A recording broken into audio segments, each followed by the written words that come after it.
প্রাচীন নিয়ে সমস্যা বাসিন্দাদের নিয়ে ৩২ নম্বর ওয়ার্ডে আন্দোলনে নামলেন কাউন্সিলর। রেলের জমিতে দেওয়াল তৈরি নিয়ে বিতর্ক দেখা দিয়েছে ৩২ নম্বর ওয়ার্ডের তিনবাত্তি সংলগ্ন পাইপলাইন এলাকায়। সেখানে রেলের তরফে দেওয়াল তৈরি করা হচ্ছে, কিন্তু বাসিন্দাদের অভিযোগ রেল যেভাবে প্রাচীর তৈরি করছে তাতে যাতায়াতের রাস্তা থাকবে না। গত সপ্তাহে সেই সমস্যা নিয়ে রেলের আধিকারিকদের সঙ্গে আলোচনায় বসেন মেয়র গৌতম দেব। অন্য পাশে দেওয়াল তৈরি করলে লোকজনের সুবিধা হবে বলে জানান মেয়র, কিন্তু বাসিন্দাদের অভিযোগ এর পরেও যদি রেল তাদের পরিকল্পনা মতোই দেওয়াল তৈরির কাজ শুরু করেছে। রবিবার থেকে দেওয়ালের পিলার তৈরির কাজ শুরু হয়েছে। সোমবার সকালে এলাকায় যান কাউন্সিলর তাপস চ্যাটার্জি। বাসিন্দাদের সঙ্গে নিয়ে রেলের সিদ্ধান্তের প্রতিবাদে নামেন। সেখানে কাজ বন্ধ করে শ্রমিকদের ফেরত পাঠানো হয়। রেল সিদ্ধান্ত না বদলালে বৃহত্তর আন্দোলনে নামার হুঁশিয়ারি দিয়েছেন কাউন্সিলর। উত্তরবঙ্গ থেকে ব্যুরো রিপোর্ট লোকাল নিউজ। আমরা তো অনেক কিছু শুনতে পারলাম, কিছুক্ষণের মধ্যেই দিনহাটা পৌরসভার চেয়ারম্যান পদত্যাগ করতে চলছে, একটু যদি বলেন। না, এরকম একটা খবর আমার কাছেও আছে, হয়তো আজকে একটা পদত্যাগ হবে, পৌরসভার চেয়ারম্যান পদত্যাগ করবেন বলে আমি খবর পেয়েছি। তবে খবরের সত্য সম্পর্কে যা বুঝতে পারছি না। তবে যা তার প্রিপারেটরি ওয়ার্ক যেগুলো আছে, একজন এক্সিকিউটিভ অফিসার হিসেবে যে প্রিপারেশনগুলো নিয়ে রাখা দরকার, সেগুলোর জন্য আমরা সকালবেলা 8টা থেকেই বসেছি। আমি এবং বল সাহেব আমরা বসেছিলাম, সেই প্রিপারেশনগুলো আমরা নিয়ে রেখেছি। Now we have to wait and see কী ঘটে। কি আইন আছে সাহেব, যদি একটু বলতেন।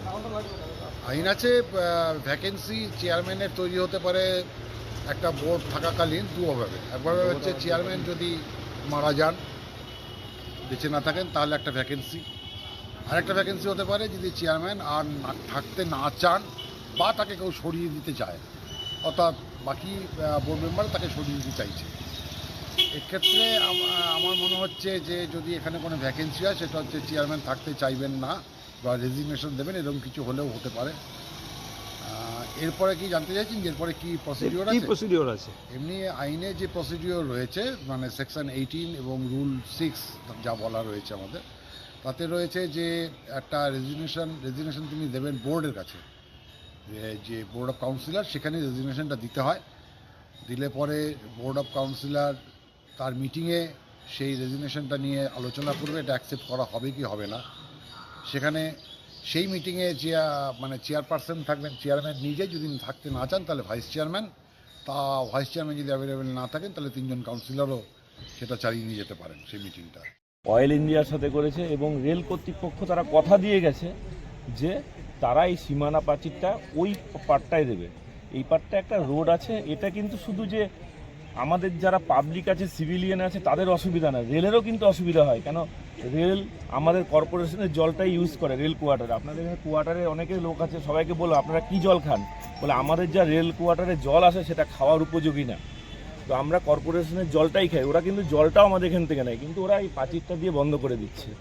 এতে এই প্রাচীরটা দেওয়া মানে হচ্ছে আমাদের এই 3 বাত্তি কলোনি অবধি ওরা টানবে প্রাচীরটা। তাতে আমাদের প্রচুর, এখানে প্রায় 60-70 বছর আগে, আমার জন্মের আগের থেকে এখানকার মানুষরা বসবাস করে। তাদের কি হবে? তাদের তো কোনো পুনর্বাসনের ব্যবস্থা করবে না। তো আমরা বলেছি, কিন্তু মেয়রকে রেল কর্তৃপক্ষ কথা দিয়ে গেছে যে আমরা রেলকে একটা লেটার করব, এটা রেল বলে গেছে, তারপরে এই কাজটা শুরু করব। কিন্তু আমরা হঠাৎ জানতে পারলাম যে কালকের থেকে ওরা কাজ অলরেডি শুরু করে দিয়েছে এবং ওরা যেভাবে করছিল ওইভাবে কাজ শুরু করে দিয়েছে। তাই আমাদের এলাকার মানুষ নিয়ে আমাদেরকে আন্দোলনই আমাদের রাস্তা, তাই আন্দোলনে নেমেছি আমরা। আজকে কি হবে? আজকে প্রথমে যখন ওরা কাজ শুরু করতে, আমাদের তো যারা কাজ করছিল সেই শ্রমিকদের সাথে তো কোনো আমাদের বিক্ষোভ নেই। তাদেরকে বললাম, ভাই তোমরা এই কাজটা বন্ধ করো, তোমাদেরকে যারা পাঠিয়েছে তাদেরকে পাঠাও। তো আইডব্লিউর লোক আসলো, আমরা তাদেরকে বুঝিয়ে বললাম, তারা বললো না এই পাঁচিটা এখান থেকে যাবে, তারপরে একটু বাঁকা হয়ে যাবে, এগুলো ওদের ভুল কথা। এই কাজটা, প্রথম কথা হচ্ছে কাজটা বন্ধ করতে হবে। প্রয়োজনে আমরা মেয়রকে সাহেবকে জানাবো, রেলের সাথে আবার কথা বলবো, ওরা প্রাচীরটা যদি ওই পারে দেয় তাহলে ঠিক আছে, প্রাচীরটা কিন্তু আমরা এই পাশ থেকে আমাদের এলাকার লোকের আমরা দিতে দিব না। আমরা প্রাচীর, তো রেল যদি আগের মতোই কাজ করে তাহলে আপনাদের কি আগামী আন্দোলন এটা বিক্ষোভ বড় সয়, এটা এই আন্দোলন তো আজকে শুরুবাত করলাম। এই আন্দোলন অনেক বড় আন্দোলন হবে। এখানে এখনো আমরা দরকার হলে এখানে অনশনে বসবো, এখানে আমরা শুয়ে পড়বো রাস্তায়। লড়ছে, লড়বে, লড়ছে, লড়বে, লড়বে, লড়বে, লড়বে, লড়বে, লড়বে, লড়বে, লড়বে, লড়বে, লড়বে,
Oh, yeah,